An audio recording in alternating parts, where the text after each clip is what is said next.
Hare Krishna.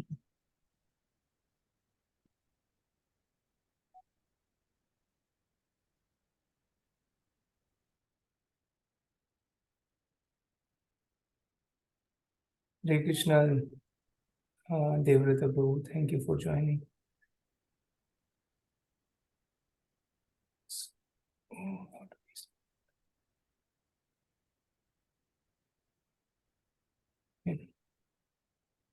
Hare Krishna. Hare Krishna. Hare Krishna, Prabhu. Hare Krishna, Prabhu. I'm just trying to find this purport is all. Sure, Prabhu. So, in the meanwhile, I will just like to read the introduction. Sure. Go ahead. So, Devavrata Prabhu graduated from, he did his BA in Cultural Anthropology with specialization in Eastern thought and practice. He became interested in the spirituality at the age of 17 when he read the first chapter of Bhagavad Gita as it is at a friend's house. Received the first book at a music festival in 2015. After which he started chanting and going to the temple in Seattle, Washington. Prabhuji is from Portland, Oregon. In the year 2017, after finishing his education, he joined the Brahmacari Ashram in LA, Los Angeles, with the aim of giving his life in the service of Srila Prabhupada. Since 2017, he has been doing Traveling Sankirtan out of LA. And in 2018, he was made a bus party leader, which continues to function as his primary service. In 2018, he received Harinam initiation and then later on Brahman initiation from His Grace Vaisesika Prabhu. And in 2019, he got introduced to His Grace Radheshyam Prabhu, whom he immediately accepted as his Siksa Guru. He continues to travel in America doing full-time Traveling Sankirtan while simultaneously developing training and education programs in LA. He also assists His Grace Radheshyam Prabhu with youth outreach in San Jose and Los Angeles, which is why he is here in Gems of Wisdom series. He travels in India half the year, connecting with Indian youths while receiving training under His Grace Radheshyam Prabhu. So we welcome Devavrata Prabhu with loud Hari Bol. Hari Bol. Hari Bol. Hari Bol. Hari Bol. Hari Bol. Hari Bol. Thank you so much, Prabhu. As you can see, he is sitting in his Traveling Sankirtan van. So, Hare Krishna. and see, Prabhu is always engaged in Krishna consciousness, distributing and sharing. Thank you, Prabhu. Hare Krishna. So, I'll be quite honest with you. Yesterday we had a very challenging day on book distribution, and it led to a lot of time had to be used in the afternoon. Plus, we met some devotees on the road when we were here in Seattle. So I haven't had so much time to prepare the way I wanted to, but I know what I want to speak about. But if Konta Karnava, you could just bring up the Srimad Bhagavatam purport where it's discussing the Vaishnava qualities. I think it's in the 11th canto. Okay, Prabhu. Do you know that verse? Are you talking about 26 qualities of Yeah, the Vaishnava? 26 qualities of Vaishnava. Okay, let me get that. So, can we share it on the phone? Once I find it. And then, Okay, let me just find it first. Yes, Prabhu. I think it's 11th canto, 11th chapter. 11 chapter. I don't know for sure. But there's a chapter where it gives a big list of all the Vaishnava qualities. I know they are in Chaitanya Charitamrita. I'm not sure about. Anyways, I'm trying to find it. I wanted to prepare all this yesterday, but yesterday was actually very difficult. We had a lot of things come up. So I wasn't able to prepare the way I wanted to, and I apologize for that. He said, Let's see, where is it? Prabhu, is it 4/20/16? Possibly. Is that Vishal? Yes, Prabhu. Hare Krishna. Hare Krishna Prabhu, my obeisance. 4/26.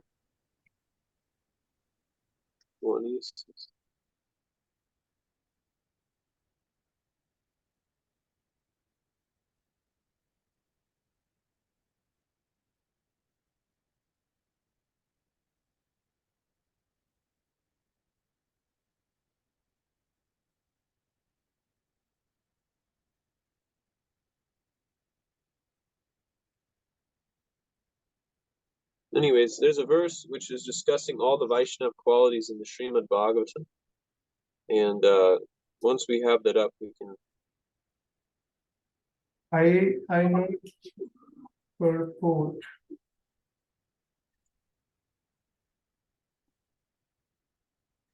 I can see them in one of the purports too. You can see them in one of the purports. Yeah, they're inside the purport. It's 5:18:12. 5:18:12. Okay.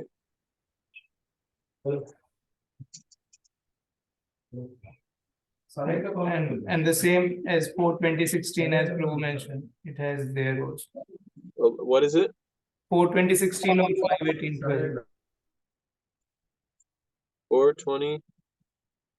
There's also one in the 11th canto where all the qualities are listed as a verse.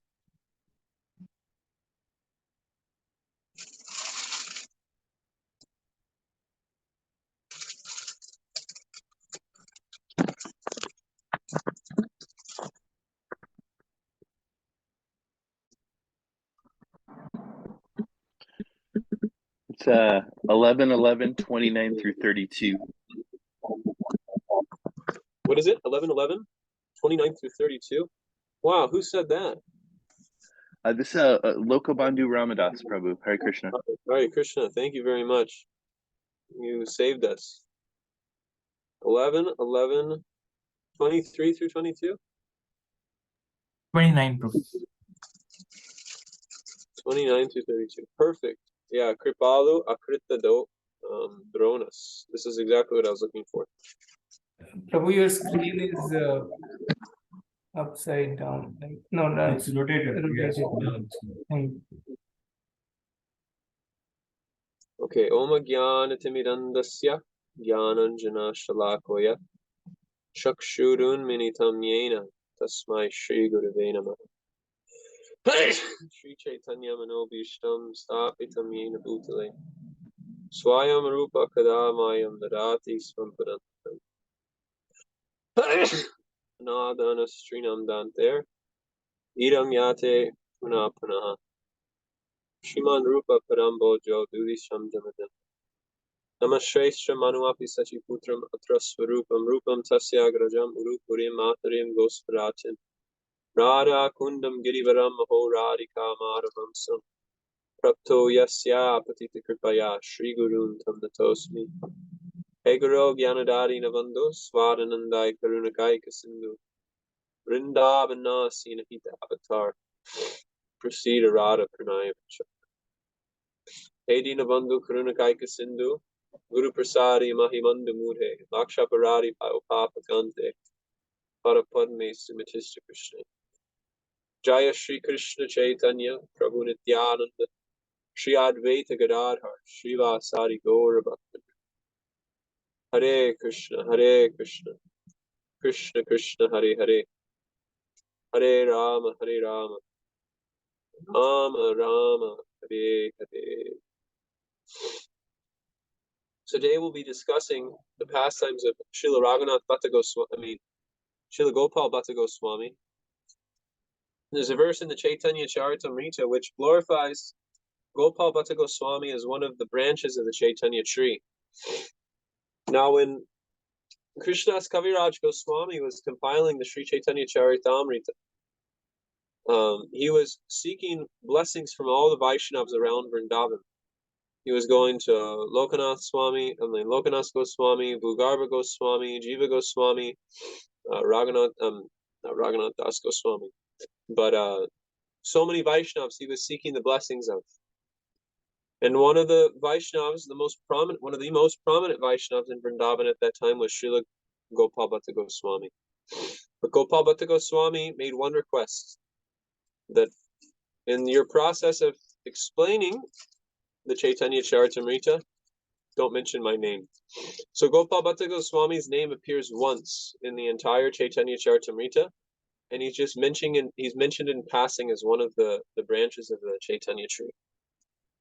Now, Gopāla Bhatta Goswāmī, the fact that he chooses not to be mentioned is a very interesting quality of a Vaishnava that one can possess. And because Gopāla Bhatta Goswāmī, of all the Goswāmis, came from a very prestigious background. His father was Venkata Bhatta Goswāmī, and by having not mentioned Gopāla Bhatta Goswāmī within the Chaitanya Charitamrita, the credit to how Krishnadas Kaviraj Goswami received information regarding Chaitanya Mahaprabhu's travels through South India, particularly his meeting with Venkata Bhatta, the credit wasn't given, and it was Gopāla Bhatta Goswami who gave this information to Krishnadas Kaviraj Goswami. But because no credit is given to him on the request of Gopāla Bhatta Goswami, we don't know so much about who Gopāla Bhatta Goswami is. The only information that's really available about Gopāla Bhatta Goswami is in the Bhakti Ratnakara by Narahari Chakravarti. But other than that, there's not a lot of information. Practically all the biographies of Chaitanya Mahaprabhu, the Chaitanya Bhagavat, the book written by Kavi Karanapur, Lochan Das Thakur, all of these Vaishnavacharyas have hardly mentioned Gopāla Bhatta Goswami. So he's a bit of a mysterious person, and of all the Goswamis, the least information is provided about Gopāla Bhatta Goswami's life.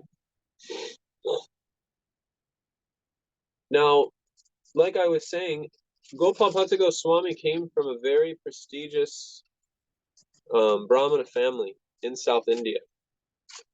And when he was requested by Sri Chaitanya Mahaprabhu, first of all, when Gopāla Bhatta Goswami was a child, he was lamenting that he had never seen Mahaprabhu in his form of Navadvip, but he had only seen his form as a sannyasi, as a renunciate. So this form as a renunciate was very painful for the heart of Gopāla Bhatta Goswami, because Gaudiya Vaishnavas, they generally prefer to worship Chaitanya Mahaprabhu in the mood of Navadvip. So Gopāla Bhatta Goswami was lamenting that he was born in such a faraway place, and that he wasn't able to have the association of Sri Chaitanya Mahaprabhu in his Navadvip form with beautiful long hair and existing as a grihasta. Gopāla Bhatta Goswami was desiring to see this form, and he was lamenting about it so much. And one night he fell asleep, and Chaitanya Mahaprabhu actually revealed himself in that form to Gopāla Bhatta Goswami. He simultaneously gave him the instruction, go to Vrindavan and meet Rupa and Sanatan Goswamis.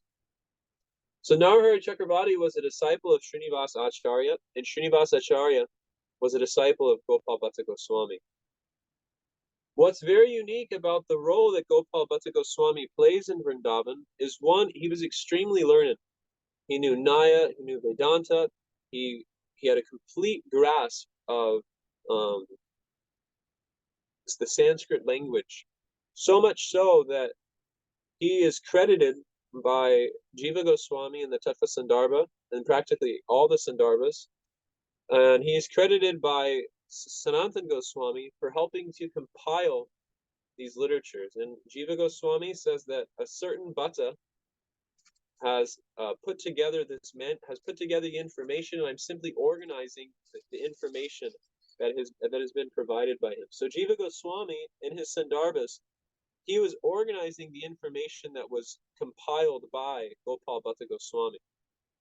And then simultaneously, Sanatan Goswami wrote the Hari Bhakti Vilas, and then he gave the credit to Gopāla Bhatta Goswami. Now, there's a lot of questions as to whether Gopāla Bhatta Goswāmī wrote it or Sanatana Goswāmī wrote it. But regardless, Sanatana Goswāmī, whether he wrote it or Gopāla Bhatta Goswāmī wrote it, glorifies Gopāla Bhatta Goswāmī as the writer of the Hari Bhakti Vilas. The role that Gopāla Bhatta Goswāmī plays within the mission of Sri Chaitanya Mahaprabhu amongst the 6 Goswamis is a very unique one. Him and Raghunath Bhatta Goswami were the only ones that actually accepted disciples amongst the 6 Goswamis. Rupa and Sanatan didn't accept any disciples. Rupa accepted 1 disciple, and that was Jiva Goswami. Jiva Goswami didn't have any Diksha disciples, he only had Shiksha disciples. Raghunath Das Goswami didn't have any disciples, and all the Goswamis of Vrindavan, except for Raghunath Bhatta and Gopāla Bhatta,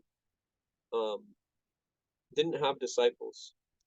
So there's an interesting reason behind why this was the case, is because although Chaitanya Mahaprabhu's philosophy really opens the door for the principle of Kippa Vipra, Kippa Nasi, Sudra Kahinoi, Ye Krishna Tattva Veda Se Guru Hoy. In the initial phases of Sri Chaitanya Mahaprabhu's movement, the Goswamis didn't want to agitate the social customs of the time. So they maintained the social customs of Brahmanas functioning as spiritual masters of that particular time.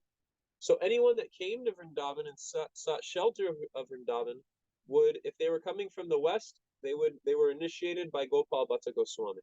If they were coming from the east, they were initiated by Raghunath Bhatta Goswami.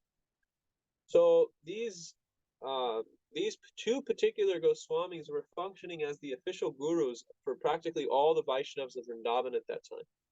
And of course, all the 6 Goswamis of Vrindavan were considered to be gurus, but the initiating Diksha mantra guru was either Raghunath Bhatta Goswami or Gopāla Bhatta Goswami. So they played a very prominent role in the mission of the 6 Goswamis. Simultaneously, like I was saying, Gopāla Bhatta Goswami was highly qualified, and he helped compile all these literatures, which isn't an easy thing to do, but he did it. So what is the lesson that we can learn from Gopāla Bhatta Goswami?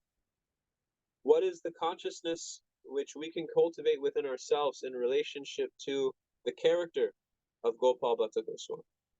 That's the question that is the whole thrust of this Gems of Wisdom series, is that we're trying to cultivate Vaishnava consciousness by studying the lives of these Vaishnavacharyas and these Mahabhagavats, and these Mahajans, which are appearing in the Srimad Bhagavatam, Chaitanya Charitamrita, Ramayana, and various Vaishnava literatures. So what is the quality which can be cultivated in relationship to Gopāla Bhatta Goswami? So there's a quality which exists, and I'm not finding it on this list. I thought it was here.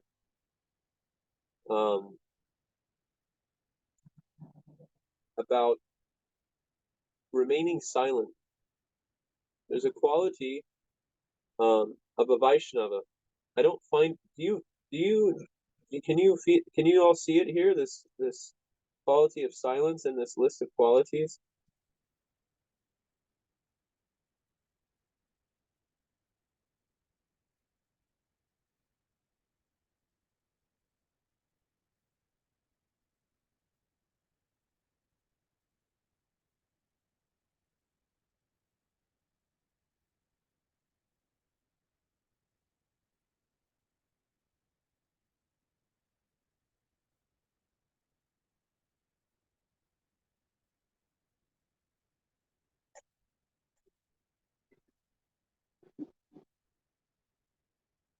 I don't see it. Anyways, there's a quality that a Vaishnava carries, which is the mood of silence. Hare Krishna Prabhu. Yes. Let's see. Is it the last one? Because I found it as listed as number 26 elsewhere. So let's see. I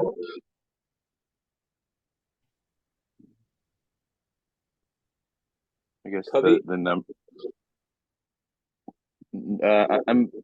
I'm sorry. I saw it listed 26 elsewhere, but I think the numbering here may be different. No, there's 28 in this one. I think the one in Chaitanya Charitamrita has a different list altogether. Yeah. Anyways, there is a quality which is mentioned as silent.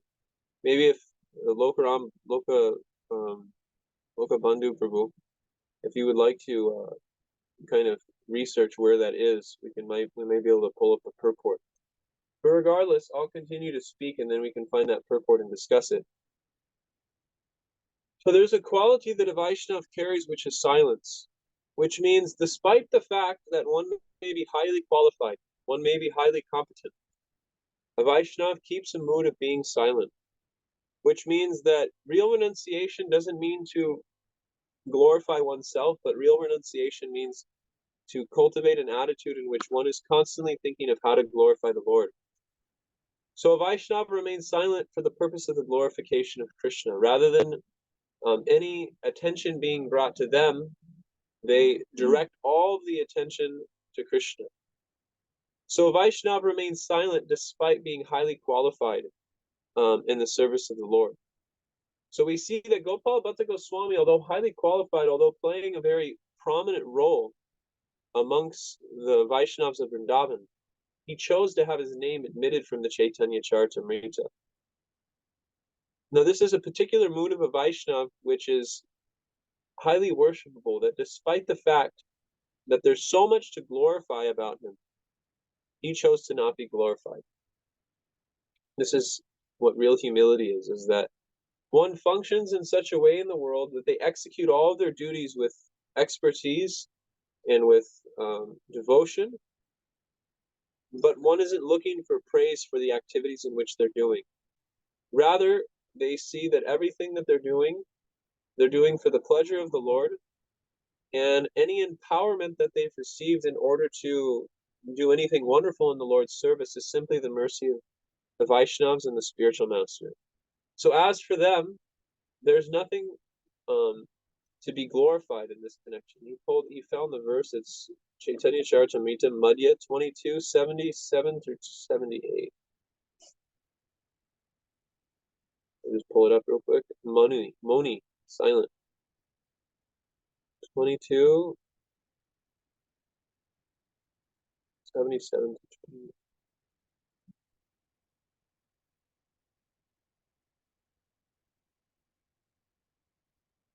Yeah, here we go. Yeah, so this if you want to, we can also share it on the screen. That's okay. It's okay. Yeah. So this quality of Moni, silent.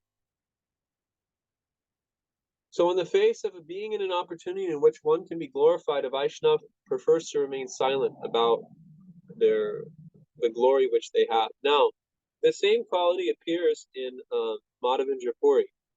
Madhavendra Puri tried to carry himself in such a way that once Shirachara Gopinath had saved a cup of kheer for Madhavendra Puri, because Madhavendra Puri had a desire to taste it so he could cook the same dish for his deity Gopāla back in Vrindavan.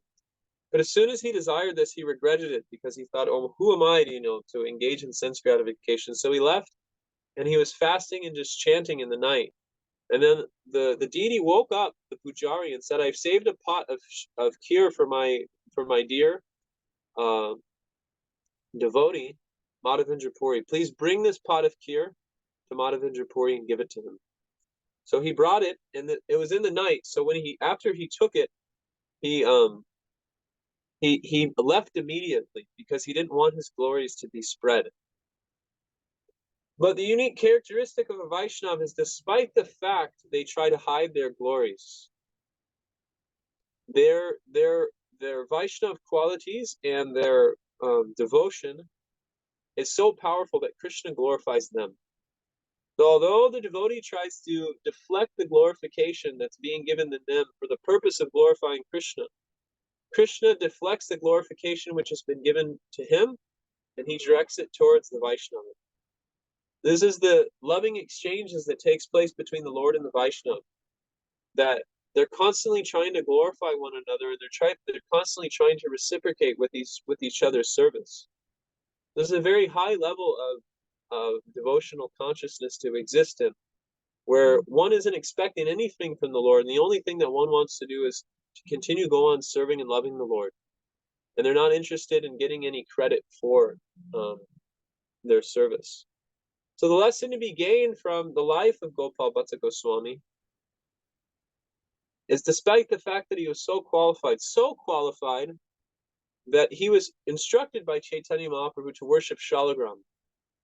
And in the process of him worshiping Shalagram, he was desiring that he had a form of the Lord to worship. And he desired this. On the day of Nishinga Chaturdasi, he was praying to Lord Nishingadev, "My dear Lord, just as you've appeared from a pillar, please also appear to me in the form of these Shalagram Shilas." The day right after Nishinga Chaturdasi is the appearance day of Radha Ramanji.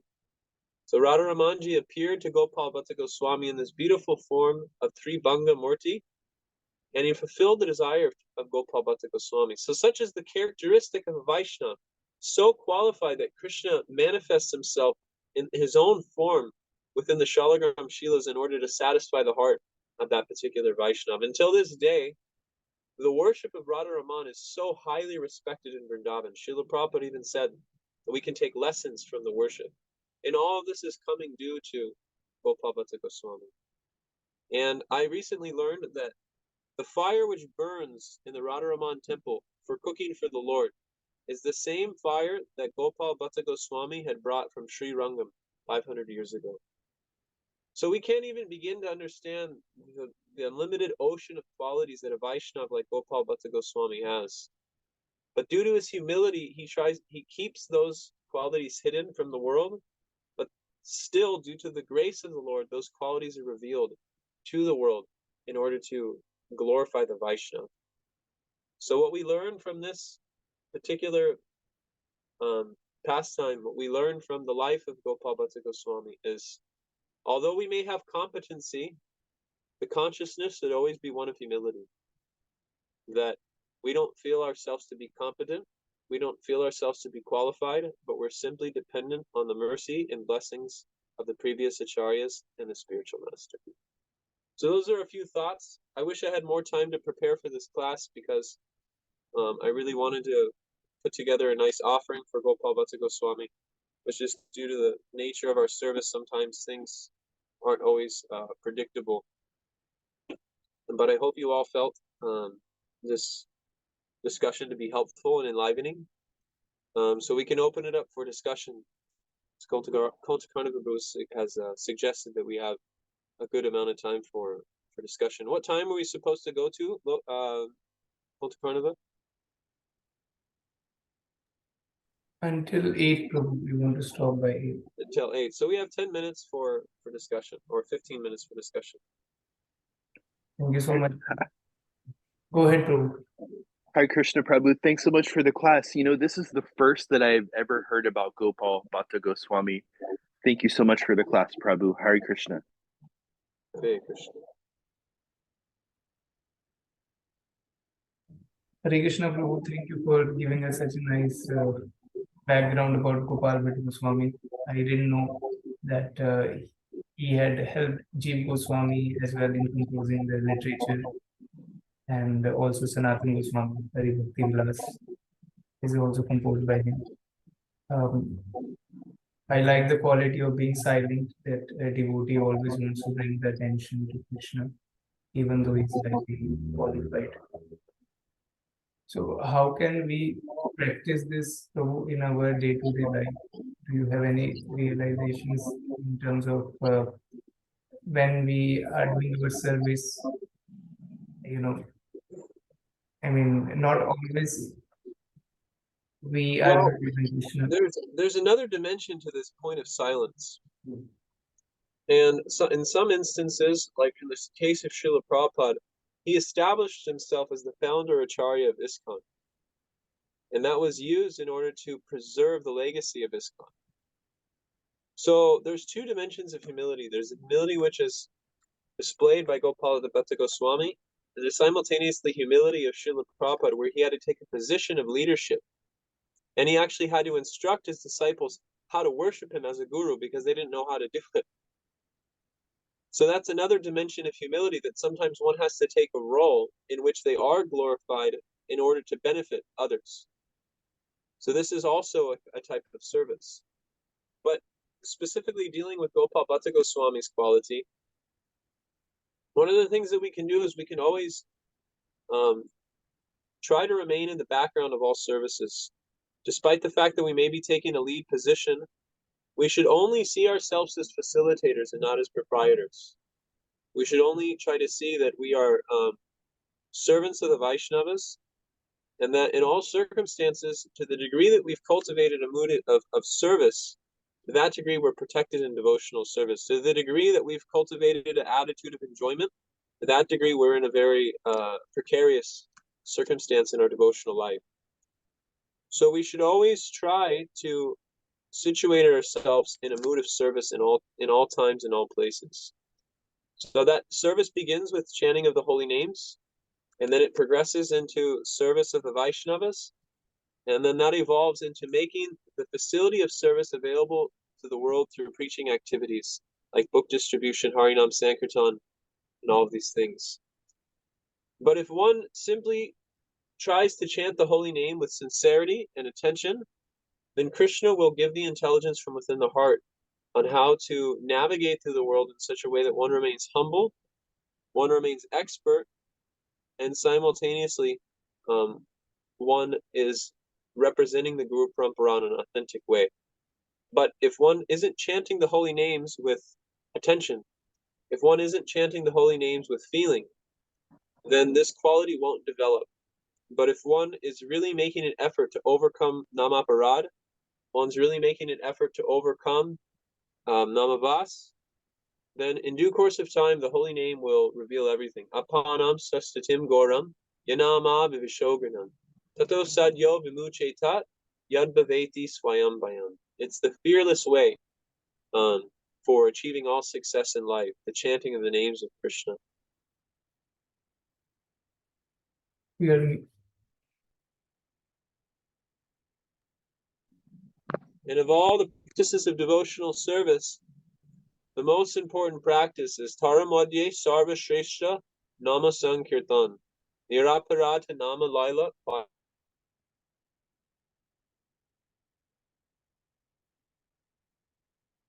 You're on mute, bro. Vishal Prabhu, is Devavrata Prabhu getting muted somehow? Is there problem on our side? I don't think so, Prabhu. Okay, can we unmute him as a host?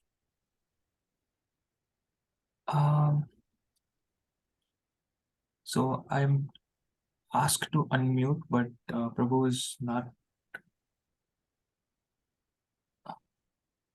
Okay, no problem. Next person can go and Prabhu. Is he still on the call? Maybe. No, he's He's the third. So next person can ask question to Prabhuji.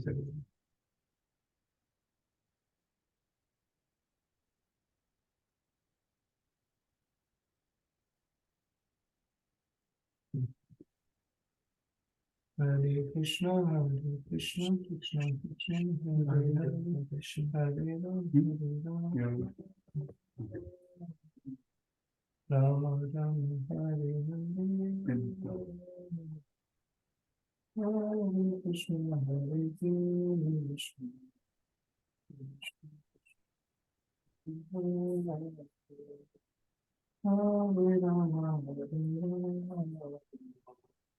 Rama, Devavrata Prabhu, can you hear us? Krishna Hare Krishna, Krishna Krishna, Hare Hare, Hare Rama, Hare Rama, Rama Rama,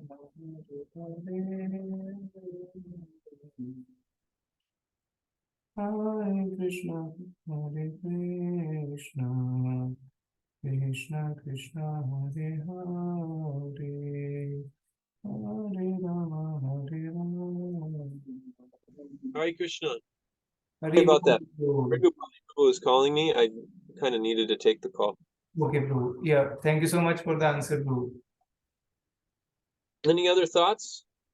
Yeah, Sattva Prabhu. Hare Krishna, Prabhu. Oh, is Sattva living with you all now?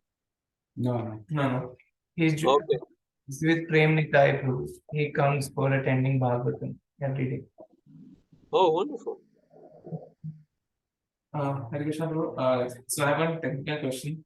I couldn't understand, like, so currently the fire that is in the Radha temple, it is the same as the fire that was brought by Gopāla Goswāmī from Sri Lanka. Like, what does this mean? I mean, It means they never let the fire stop burning. okay. Yeah, it means they never let the. I mean, this is what I heard from Gauranga Prabhu when he was here. That they never let the fire stop burning. That they just kept feeding the fire. For the past 500 years, they've never let the fire go out. Okay. Inside of the kitchen where they cook, they've never let that fire go out. They've always added wood to the fire, or cow dung, or whatever they're using to cook. Okay, that makes sense. Yeah.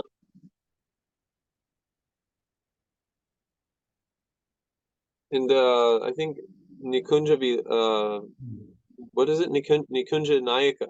Yes, Prabhu. You had something? No, Prabhu. It's just that Jiva Goswami, regarding the information that Jiva Goswami just compiled the Sandarbhas, Yeah.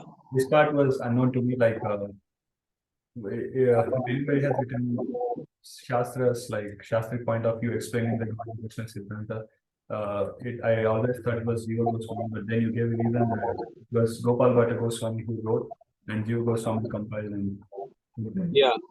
They work together, is what Jiva Goswami indicates in his Mangala Charanam.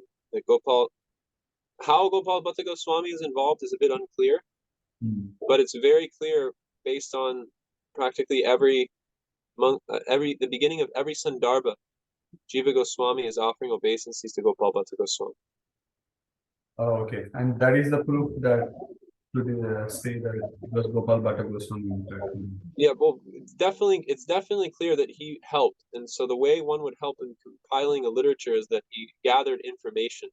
Jiva Goswami says that directly in the Tattva Sandarbha, that he gathered that a certain Bhatta has helped in the compilation of this, and I'm simply presenting things in a succinct way. So Gopāla Bhatta Goswami organized all these verses, and then Jiva Goswami put it all together. And then he also wrote the Sarva Sambandhani, which is the commentary of the Sandarbhas. Understand. Yes. Thank you. Any thoughts, Konta Karnava? I will let other devotees. Hare Krishna, Prabhu. Oh, Vishal. Yes, Prabhu. Yes, Prabhu. From today's class, my main takeaway was that actually all of the devotees, especially the Goswamis, they all exemplify the Trinadapi Sunichena Bhav, and then they're actually extremely humble, and they always try to stay at the background and put the attention on Krishna and not on themselves. And through the different examples of Sri Madhavendra Puri and Gopāla Bhatta Goswami, I was able to deepen that sense of humility. I was able to, that was my main takeaway, Prabhu, about how they try to put Krishna at the center, and they just always want to be in a mood of service. So, yes, thank you. Yeah, very good point. Very good point. But then you simultaneously see Jiva Goswami, he took a mood of leadership amongst the Goswamis. Although, like Raghunath Bhatta Goswami was more senior to Jiva Goswami, when Akbar and Man Singh were approaching Raghunath Bhatta Goswami as his disciples, how can we, serve you? Raghunath Bhatta Goswami consulted Jiva Goswami, how can we engage them? Because Jiva Goswami was appointed the leader of the Vaishnavas of Vrindavan. So that's also a kind of humility, because someone has to take the lead. So it's not that just taking a background role is what humility is. But actually, humility means doing the needful for the service of the Vaishnavas in such a way that one isn't making oneself the center of glorification, but one is organizing things for the glorification of Chaitanya Mahaprabhu and Radha and Krishna. Absolutely perfect. So I think it's 8 o'clock now, Konta Karnava. So Unless anyone has anything else to say.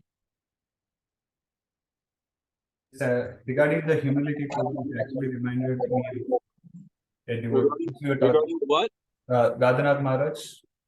Okay. Yeah. So usually when we read Radhanath Maharaj Journey Home book, in that we can see that Radhanath Maharaj, even when he was a kid, he never wanted to be served by a waiter, or he doesn't want to always be wearing anything any new dresses. He always want to be something worn out. Yeah. But then during Vyasa Puja, sometimes he accepts this position of being worshipped by washing feet. So Yeah, that's correct. yeah, for him, that accepting such a position of adoration is definitely, it's not, he doesn't want it, but just because he wants to play the position of a guru, he sits on this position, accepting. Because he has to serve his disciples by accepting such a position. Yes, yeah. Simultaneously, there's this well, not simultaneously, and additionally to this, there's a nice analogy which can help you all think about this particular point. This will make it very easy for you to understand. It's the example of salt. You've all probably heard this before, but you can think about it in relationship to this, the character of Gopāla Goswāmī. So salt is such that you add too much into a dish, it ruins the dish. You have too little in the dish, people will definitely notice. But if you have just the right amount of salt in the dish, no one notices at all. They just say that the food tastes good. No one says, oh wow, the salt in this is really nice. They say the food is very nice. But the salt is playing an essential role to making the food taste nice. So in the same way, we can carry ourselves like that. We do what's essential, which makes things wonderful, but we don't become so prominent that we're the ones that notice, and simultaneously we don't take such a background position that nothing gets done at all. So there has to be a balance between the two. So this is the analogy of salt, which can be utilized in this example of Gopāla Goswāmī. That was really well put. Yeah. Okay, so I think you all need to get going, as do I. So thank you all very much for your kind attention. And I think you're inviting Raghava Kripa next week, isn't it? I have just requested Achyuta Mohan Prabhu and yourself, Prabhu, as of now. Okay, because Chucha Chaitanya mentioned Raghava Kripa in that email. Oh, I didn't know. Oh, okay. Yeah, I think I have to clarify that. So you can have Raghava Kripa take my position, and Chuti Mohan can go next week definitely. Because he's the most senior, but Raghava Kripa is also senior to me, so he can take my position in the coming weeks if you all so desire. I want to keep this going for a few weeks, Prabhu. Then I can ask. Sure. Whatever you like, bro. Whatever you like. Okay. His Grace Devavrata Prabhu ki Jai. Jai. Jai. Jai.